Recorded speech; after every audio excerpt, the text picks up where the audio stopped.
Bonsoir à tous, j'espère que vous allez bien. Ce soir, je vous retrouve dans une nouvelle vidéo ASMR de l'horreur. Et ce soir, nous allons parler du fameux Club des 27.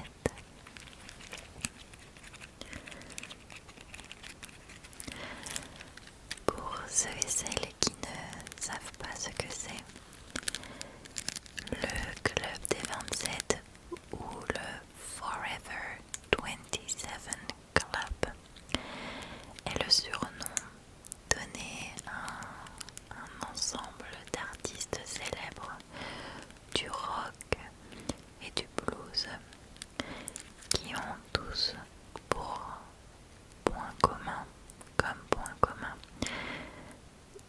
de n'avoir jamais quitté l'âge de 27 ans, c'est-à-dire qu'ils sont malheureusement décédés, ils nous ont quittés à l'âge de 27 ans.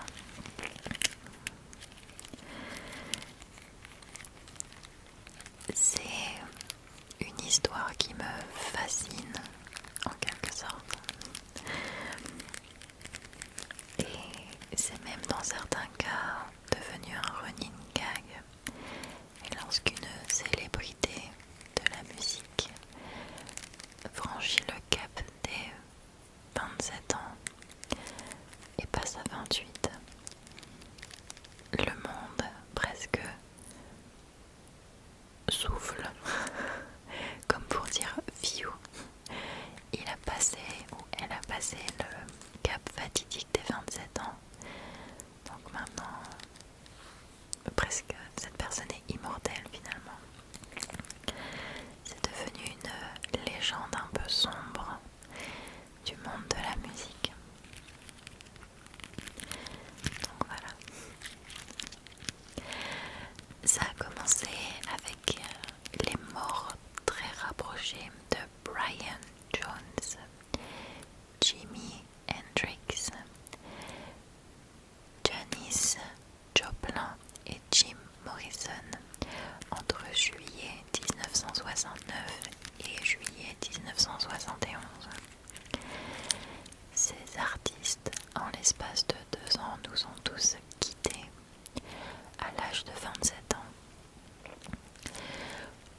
En remettant les choses un peu dans leur contexte, c'était les prémices, les débuts en quelque sorte de vraies idoles mondiales de la musique.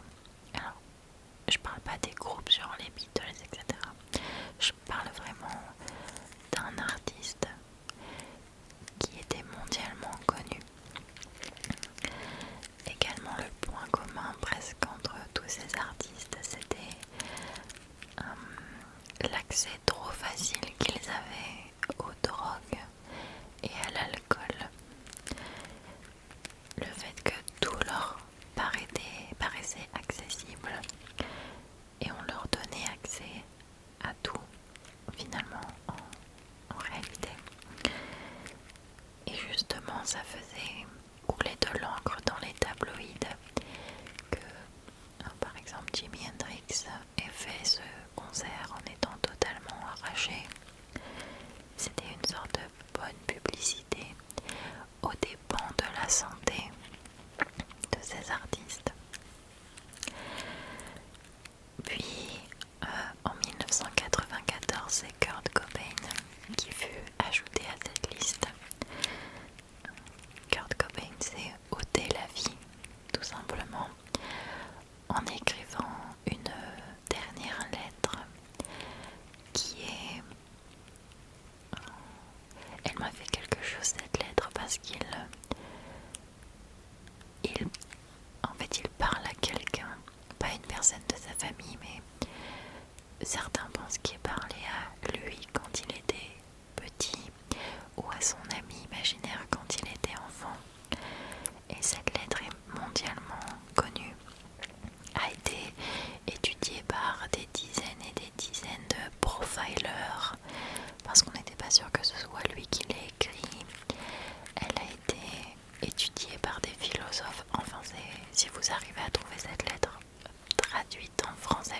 aussi, ça rendra la même chose. Moi je l'ai lu en version originale et ça m'a fait quelque chose de lire cette lettre et surtout la façon dont il avait posé sur papier ces derniers mots finalement. Pour Charles R. Cross, le biographe de Cobain et de Hendrix, ce n'est qu'à partir de la disparition de Kurt Cobain que l'idée du club des 27 naît dans l'inconscient collectif. Avant ça, on se disait juste, bon, ce sont des rockstars qui ont volé trop près du soleil et se sont brûlés les ailes. Mais c'est le décès de Kurt Cobain qui a vraiment lancé la rumeur, la légende, qu'une sorte de malédiction entourait toutes ces stars qui ne dépassaient pas l'âge de 27 ans finalement. En 2009, Eric Segalstad et Josh Hunter consacrent un ouvrage au club nommé, je suis désolée, il y a un peu non, il y a beaucoup de vent plutôt,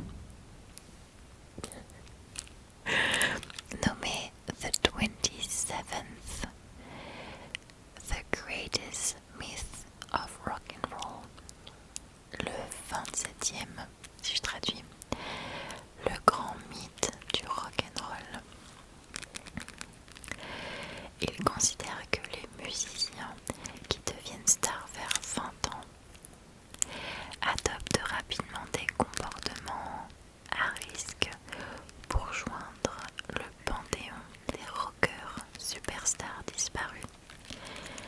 Et c'est presque devenu une épidémie à un moment de stars qui, même plus finalement, enfin ça ne concernait plus les rockstars finalement, toute célébrité au début des années 2000.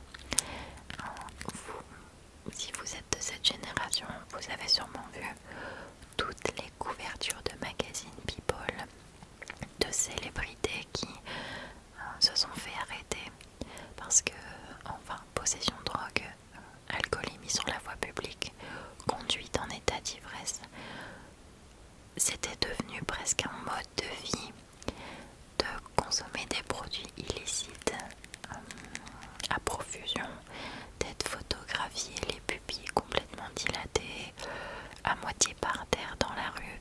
En fait, c'était devenu, on voyait que ça. Aujourd'hui, ça s'est calmé, je pense, parce que il y a un mouvement collectif qui s'est levé en disant hey, faites attention, enfin, vous cachez votre santé. Mais toutes les stars et beaucoup de femmes, si vous regardez Paris Hilton, Britney Spears, Lindsay Lohan, Kate Moss, ces femmes étaient squelettiques, consommaient de la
j'ai pas réussi à trouver les raisons de son décès. Brian Jones est décédé le 3 juillet 1969, noyé dans sa piscine à l'âge de 27 ans et 125 jours. Jimi Hendrix, le 18 septembre 1970, asphyxié à la suite d'une overdose de médicaments, 27 ans et 295 jours. Jim Morrison, le 3 juillet 1971, crise cardiaque à l'âge de 27 ans et 207 jours. Kurt Cobain, le 5 avril 1994, un suicide par balle à l'âge de 27 ans et 44 jours. Et Amy Winehouse, le 23 juillet 2011, overdose d'alcool à 27 ans et 312 jours. Vous avez d'autres artistes, comme je l'ai dit, mais la liste aurait été beaucoup trop longue. Et j'ai tenu à indiquer le nombre de jours qu'ils avaient.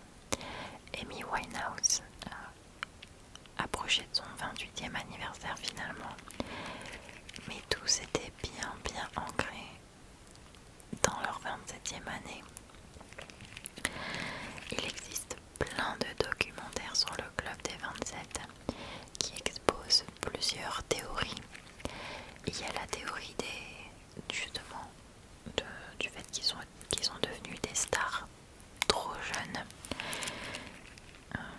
Ils n'avaient pas assez de recul sur la vie en quelque sorte. Et ils se sont laissés entraîner dans le star system qui faisait couler de l'encre. Comme ils rapportaient beaucoup d'argent à leur maison de musique, on leur donnait en fait tout ce qu'ils voulaient. Donc si c'était de la drogue ou de l'alcool qu'ils voulaient, on ne les signait pas. Et finalement, il n'y avait personne pour les arrêter, personne pour leur dire fais attention, tu commences à mal tourner ou tu commences à mettre ta vie en danger. Ça faisait couler de l'encre. Donc on parlait donc les gens achetaient leurs albums, leur musique, et les maisons de production, d'édition de musique gagnaient énormément d'argent. Je pense que s'ils avaient été mieux encadrés,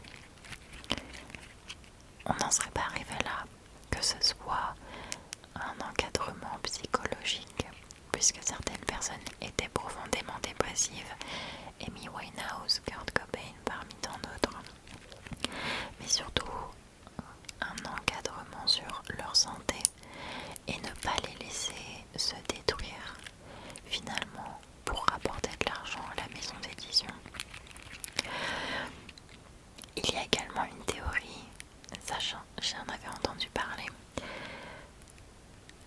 Après plusieurs études, ils se sont rendus compte que un certain nombre de célébrités qui sont décédées faisant partie du Club des 27 quelques semaines avant leur mort avaient tous un point commun, c'est qu'ils avaient fait une interview avec un certain présentateur qui posait tout le temps la même question. Je crois que c'est vous voyez comment dans 5 ans, dans 10 ans, quelque chose comme ça. Et tous, quelques semaines après cette interview, sont décédés. Je vous laisserai regarder par vous-même parce que ça c'est... J'ai pas trop envie de rentrer dans les théories du complot. Voilà, ça reste des décès et des familles qui ont été endeuillées, des fans qui ont été endeuillés aussi. Mais cette théorie a beaucoup tourné vu d'un moment et ce présentateur a un peu été satanisé, on va dire. Il a vendu son âme au diable, il les a poussés à la mort, c'est la faucheuse. Et psychologiquement ça fait beaucoup de mal à ce présentateur parce que lui faisait juste son boulot, interviewer des stars. C'est une coïncidence assez folle, on est d'accord, mais ça reste un humain qui faisait juste son boulot. Et pour le coup la presse s'est vraiment déchaînée sur lui et les théories du complot ont explosé. Des fans des musiciens sont allés jusqu'à chez lui, enfin bref, ça a vraiment été quelque chose, une grosse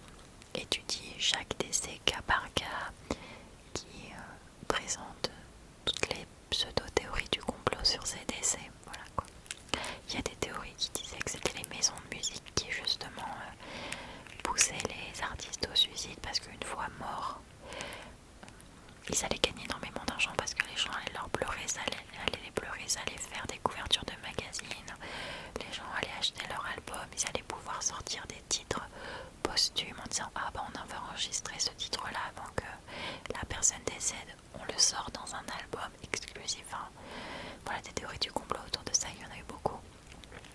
Moi je pense que ce sont tout simplement des personnes qui ont été lâchées dans un monde impitoyable, le monde de la célébrité. Ils n'ont pas eu le soutien dont ils avaient besoin, que ce soit psychologique ou un soutien physique.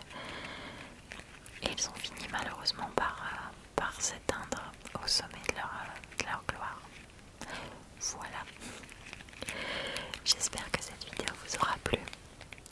N'hésitez pas à me dire si vous connaissiez cette histoire, à ajouter des détails si vous voulez dans les commentaires, ou à recommander une chaîne YouTube ou un documentaire qui irait plus en profondeur dans cette histoire. Et moi je vous retrouve très vite dans une prochaine vidéo. Ciao!